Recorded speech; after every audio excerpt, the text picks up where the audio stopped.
आपला सप्तधातू विषय चालू आहे. आजचा धातू जो आहे तो 5वा धातू आहे रस, रक्त, मांस, मेद, अस्थी. अस्थी म्हणजे बोन्स, हाडं. आहेत सगळ्यांच्याकडे हाडं?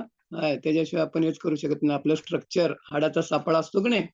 बिल्डिंगमध्ये कसे सळ्या असतात, सळ्या. वेगळ्या साईजच्या सळ्या असतात. मग त्या सळ्या जेवढ्या मजबूत असतात बिल्डिंगच्या आणि जेवढी बिल्डिंग वर ज्यादा मजले असतात ना, तर तेवढ्या खालनं स्ट्रक्चर तसं घ्यावं लागतं. आणि आपलं स्ट्रक्चर सुद्धा निसर्गानं, देवानं तयार करताना सुद्धा कसं ओरिजिनल स्ट्रक्चर जे असतं, तर ते स्ट्रॉंगच असतं. आणि ते स्ट्रॉंग होण्यामध्ये त्याच्यामध्ये कॅल्शियमचा फार मोठा रोल असतो.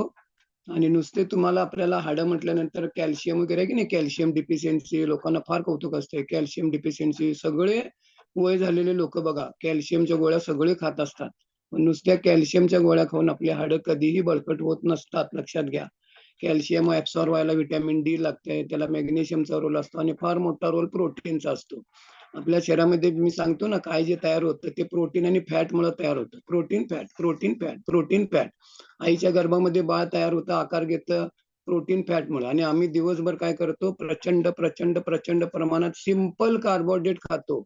लक्षात आलं? Simple carbohydrate use only glucose. तुम्ही काही जरी खाल्ला तरी बॉडी ग्लुकोज तयार करत असते. आणि आम्ही दिवसभरात एवढं ग्लुकोज खातो प्रचंड प्रमाणात. काढून बघा एकदा, लिहा कागदावर काय काय खातात ते, आणि त्याच्यामध्ये सिंपल कार्बोहायड्रेटच असतात. आणि हेच तुमच्या रक्तातली साखर वाढवते, तुमचं वजन वाढते, तुमची साखर वाढते. हे सगळं तुमचं कारण आहे रक्तात वाढलेली साखर. वजन कमी करणं मी सांगतो की नाही सोपं आहे. तुम्हाला डायबिटीज मुक्त होणं सोपं आहे. शुगर मुक्त, तुम्हाला कोलेस्ट्रॉल कमी करणं सोपं आहे. रक्तातली साखर वाढवून देऊ नका.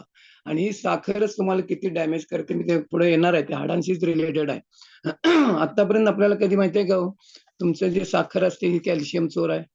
चोर कसं चोरी करतो की नाही, तर तसं हे कॅल्शियम ही तुमची साखर चोरत असते.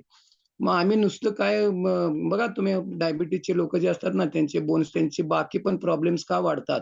तर त्यांच्या रक्तात वाढलेली जी साखरच असते. काय ती गोळ्या घेऊन सुद्धा त्यांची कंट्रोलमध्ये नसते. ते असते कंट्रोलमध्ये, पण अजून त्याच्या प्रमाण जे दिलेलं आहे, उपाशीपोटी 100च्या खाली आणि जेवल्यानंतर 140, ती कधीच नसते. गोळ्या घेतात, इंजेक्शन घेतात, तर ती सुद्धा त्यांची तेवढ्याच्या खाली नॉर्मल कधी दाखवत नाही. लक्षात आलं? तर आता सांगायचा मुद्दा काय, तर साखर ही कॅल्शियम चोर आहे. आणि हाडांचं जे आहे की नाही, तर मजबूती ही कॅल्शियममुळेच त्या ठिकाणी असते, मोठा रोल असतो. आणि कॅल्शियम व्हिटॅमिन डी शिवाय ॲब्सॉर्ब होत नाही. ह्या प्रोसेस पहिला लक्षात घ्या. तर व्हिटॅमिन डी हे जर नसेल, व्हिटॅमिन हे डी हे तुमचं फॅट सोल्युबल आहे. वॉटर सोल्युबल आणि फॅट सोल्युबल. म्हणजे ते फॅटमध्ये विरघळतं व्हिटॅमिन डी. लक्षात आलं? तर मग ते